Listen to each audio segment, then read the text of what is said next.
primitive medical care of a species that had barely begun to conquer its own diseases.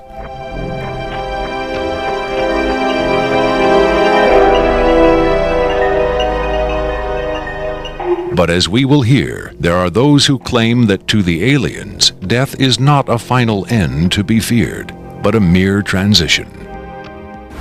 It was in the late 40s and early 50s that the U.S. government's policy toward UFOs was formulated.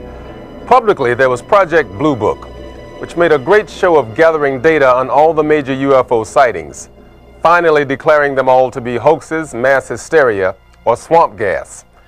But secretly, there may have been another policy at work. Over the years, several documents have come to light which seemingly confirm that a clandestine group, Operation majestic12 Group, aka MJ12, was formed by special classified presidential order on September 24, 1947, for the express purpose of gathering information on UFOs and extraterrestrials, while at the same time keeping such information not only from unfriendly powers, but from the American public as well.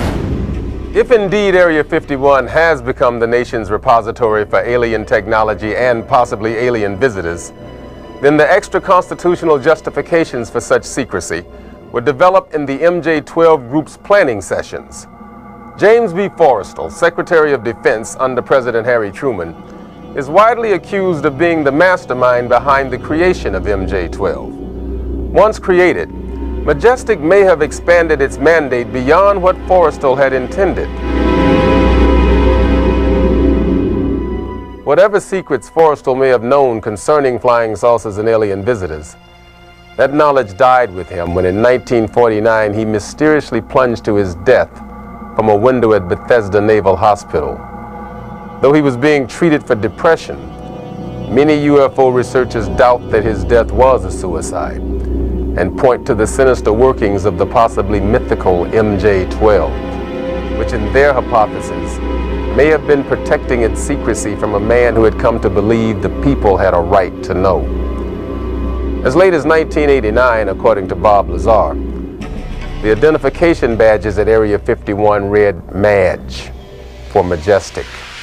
In December 1994, a document purporting to be the majestic12 Group Special Operations Manual was leaked to a noted UFO researcher. It contains the following directive under the heading Isolation and Custody. EBEs will be detained by whatever means are necessary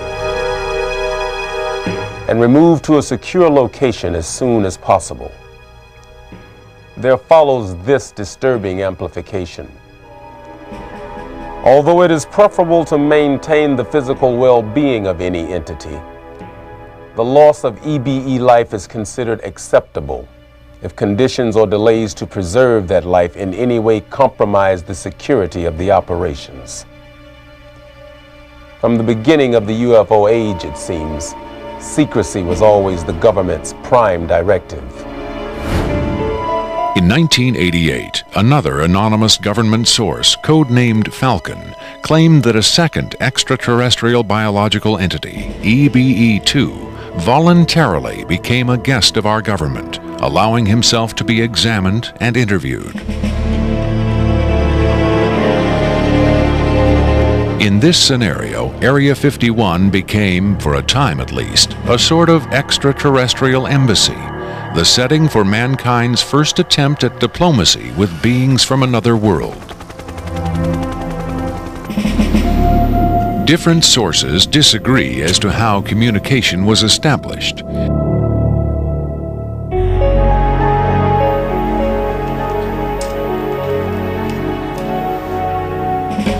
There is universal agreement that the EBEs are incapable or unwilling to speak human language.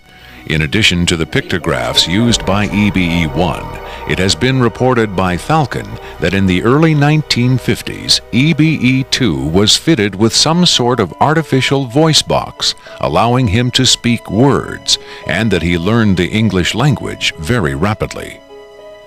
Other sources doubt this story, however. By our kind, do you mean we Americans?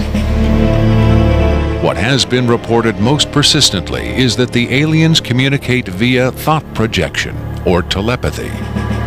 Would have been tortured, made to give up their secrets, instead of questioned in this friendly manner. We cannot be forced to communicate. Has it been tried? Not by us.